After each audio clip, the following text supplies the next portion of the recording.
إن الحمد لله نحمده ونستعينه ونستغفره ونعوذ بالله من شرور أنفسنا ومن سيئات أعمالنا. من يهده الله فلا مضل له ومن يضلل فلا هادي له، وأشهد أن لا إله إلا الله وحده لا شريك له، وأشهد أن محمدا عبده ورسوله. يا أيها الذين آمنوا اتقوا الله حق تقاته ولا تموتن إلا وأنتم مسلمون.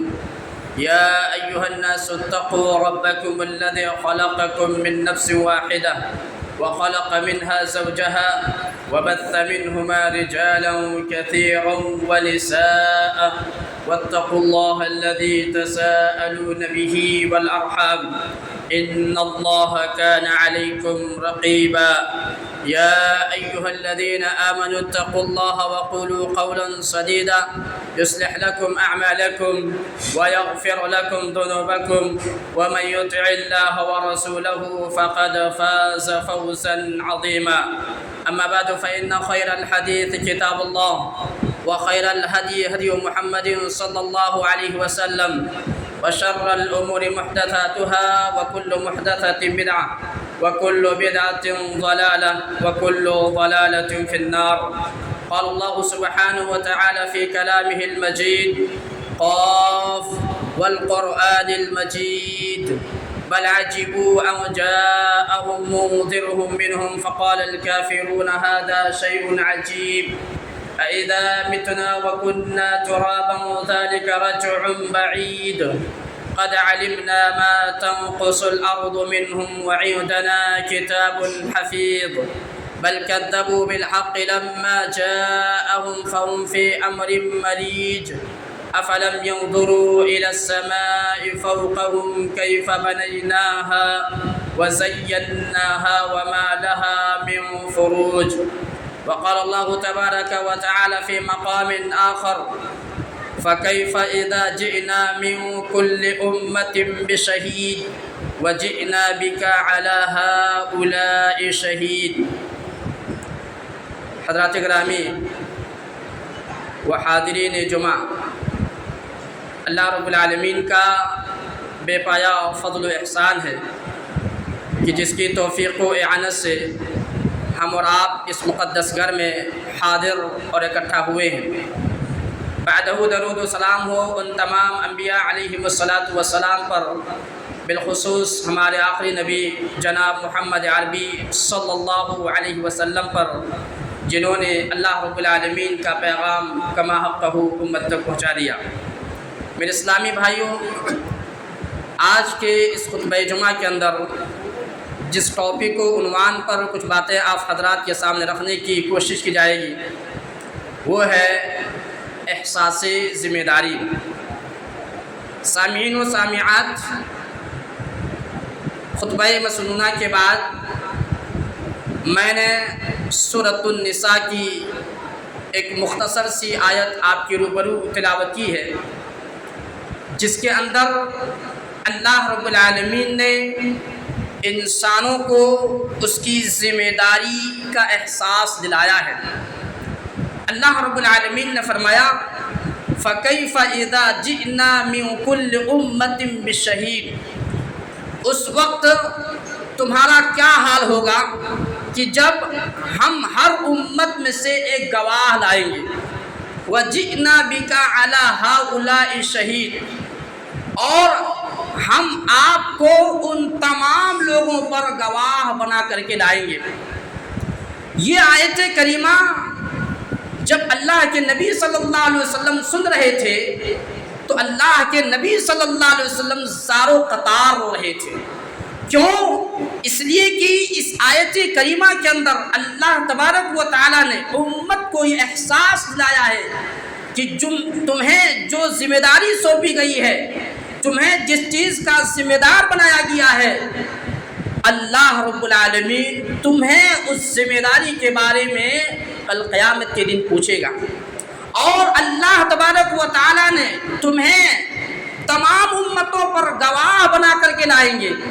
اسی لیے صحیح بخاری کی ایک روایت میں ہے، عبداللہ بن مسعود رضی اللہ تعالیٰ عنہ راوی حدیث وہ کہتے ہیں کہ قال للنبی صلی اللہ علیہ وسلم اقرأ علی. عبداللہ مسعود رضی اللہ تعالیٰ عنہ کہتے ہیں کہ اللہ کے نبی صلی اللہ علیہ وسلم نے مجھ سے کہا کہ اے عبداللہ مسعود تم میرے سامنے قرآن کی تلاوت کرو. قلت یا رسول اللہ، عبداللہ مسعود رضی اللہ تعالیٰ عنہ نے کہا کہ اللہ کے رسول کیا میں آپ کے سامنے قرآن کی تلاوت کروں جبکہ آپ کے اوپر قرآن اتارا گیا ہے؟ تو اللہ کے نبی صلی اللہ علیہ وسلم نے فرمایا کہ اے ابن مسعود میں چاہتا ہوں کہ میں دوسرے کی زبان سے قرآن کی تلاوت سنوں. فقرأت سورۃ النساء، تو عبداللہ بن مسعود رضی اللہ تعالیٰ عنہ سورۃ النساء کی تلاوت کرنے لگے. حتی اتیت الی ہذہ الآیہ، یہاں تک کہ جب میں اس آیت کریمہ تک پہنچا فکیف اذا جئنا من کل امۃ بشہید وجئنا بک علی ہؤلاء شہیدا. قال، تو اللہ کے نبی صلی اللہ علیہ وسلم نے فرمایا امسک، اے عبداللہ بن مسعود ٹھہر جاؤ، رک جاؤ. فالتفتوا الیہ فاذا عیناہ تذرفان، تو میں اللہ کے نبی صلی اللہ علیہ وسلم کی طرف متوجہ ہوا تو دیکھا کہ اللہ کے نبی صلی اللہ علیہ وسلم زار و قطار رو رہے ہیں. اللہ کے نبی صلی اللہ علیہ وسلم کی آنکھیں اشک بار ہیں. نبی صلی اللہ علیہ وسلم کی آنکھوں سے آنسو جاری ہے. کیوں؟ اس لیے کہ نبی صلی اللہ علیہ وسلم کو اس بات کا احساس تھا کہ کل قیامت کے دن اللہ تبارک و تعالی ہمیں ان تمام امتوں پر گواہ بنا کر کے لائیں گے. ہمیں اتنی بڑی ذمہ داری سونپی گئی ہے، ہم اس ذمہ داری کو کس طرح ادا کر سکیں گے؟ کیا ہم اس ذمہ داری کو نبھا پائیں گے یا نہیں؟ اس احساس ذمہ داری کو یاد کرتے وقت اللہ کے نبی صلی اللہ علیہ وسلم زار و قطار رو رہے ہیں. نبی صلی اللہ علیہ وسلم کی آنکھیں اشکبار ہے. اسی لیے صحیح بخاری کی ایک دوسری روایت میں ہے، ابو سعید خدری رضی اللہ تعالیٰ عنہ راوی حدیث وہ کہتے ہیں کہ اللہ کے نبی صلی اللہ علیہ وسلم نے فرمایا یدعا نوح یوم القیامہ، قیامت کے دن حضرت نوح علیہ السلام کو بلایا جائے گا. فیقول لبیک وسعدیک یا ربی، حضرت نوح علیہ السلام کہیں گے اے اللہ میں حاضر ہوں، میں حاضر ہوں. فیقول، تو اللہ تبارک و تعالی فرمائے گا حل بلغت، اے نوح کیا تو نے میرے احکامات کو لوگوں تک پہنچا دیے تھے؟ جو ذمہ داری تم پر سونپی گئی تھی، جو نبوت اور رسالت اور اللہ کا حکم تمہیں دے کر کے بھیجا گیا تھا، کیا تو نے ان ذمہ داری کو کما حق ادا کر دیا؟ کیا لوگوں کو وہ احکامات، وہ تعلیمات پہنچا دیے؟ فیقول نعم، حضرت نوح علیہ السلام فرمائیں گے ہاں اے اللہ میں نے آپ کے تمام احکامات اور تمام تعلیمات کو قوموں تک پہنچا دیا.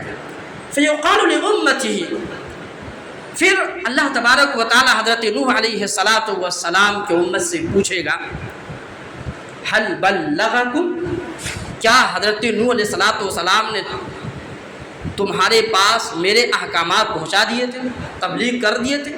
فیقولون، تو امت کے لوگ کہیں گے، حضرت نوح علیہ السلام کی قوم کہیں گے ما اتانا من نذیر، ہمارے پاس کوئی ڈرانے والا نہیں آیا تھا. عذاب دیکھیں گے، عذاب کی سختیاں دیکھیں گے تو فوراً انکار کر دیں گے کہ حضرت نوح علیہ السلام ہمیں کچھ بھی نہیں بتائے تھے، یا ہمارے پاس کوئی ڈرانے والا نہیں آیا تھا. شاید کہ یہ کہنے سے ہم بچ جائیں، اس لیے وہاں پہ جھوٹ بولنے کی کوشش کریں گے، کہیں گے ما اتانا من نذیر، ہمارے پاس کوئی ڈرانے والا نہیں آیا تھا. جبکہ حضرت نوح علیہ السلام 950 سال تک اپنی قوم کو توحید کی دعوت دے رہے تھے، اللہ رب العالمین کا حکم، اللہ رب العالمین کی تعلیمات پہنچا رہے تھے. پھر بھی قوم کے لوگ کیا جواب دیں گے کہ ہمارے پاس کوئی ڈرانے والا نہیں آیا تھا. فیقول، اللہ رب العالمین فرمائے گا من یشہد لک، اے نوح تو کہتا ہے کہ میں نے تیرے احکامات کو پہنچا دیا، تیری امت کیا رہی کہ ہمارے پاس کوئی ڈرانے والا نہیں آیا تھا، ہم تک تو آپ کے احکام نہیں پہنچائے. میں یشہد لک، تمہارے لیے گواہی کون دیں گے؟ کون اس بات کی گواہی دیں گے کہ تو نے اللہ رب العالمین کا احکام پہنچا دیا تھا، اللہ رب العالمین کی تعلیمات پہنچا دیے تھے؟